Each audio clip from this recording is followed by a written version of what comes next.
النهاردة معانا أكلة من أكلات الزمن الجميل. هنعمل أحلى بصارة هتاكليها في حياتك بطريقة سهلة وبمقادير بسيطة جدا. معانا ربع كيلو من الفول المدشوش مغسول كويس جدا ومنقوع في المية لمدة ساعة، بصلتين متقطعين شرايح وبقدونس وكزبرة وشبت. وفي حلة على النار هننزل بالفول المدشوش وبعدين هننزل بالبصل والبقدونس والكزبرة، وهنضيف حوالي لتر مية مغلية وهنسيبه لحد ما يغلي.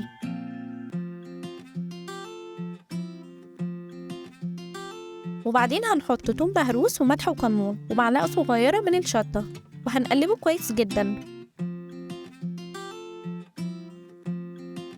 هنسيبه شوية يغلي مع البهارات وبعدين هنطفي عليه وهنسيبه لحد ما يبرد وبعدين هنضربه في الخلاط.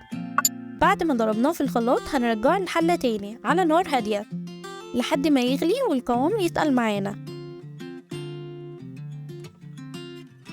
كده القوام تقل معانا وبقى زي ما احنا عايزينه بالظبط.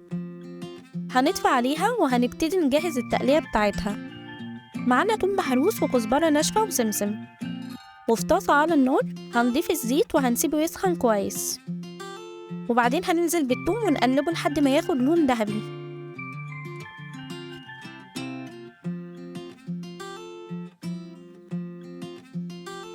وبعدين هننزل بالكزبرة والسمسم وهنقلبهم مع بعض وبعدين هنطفي عليها.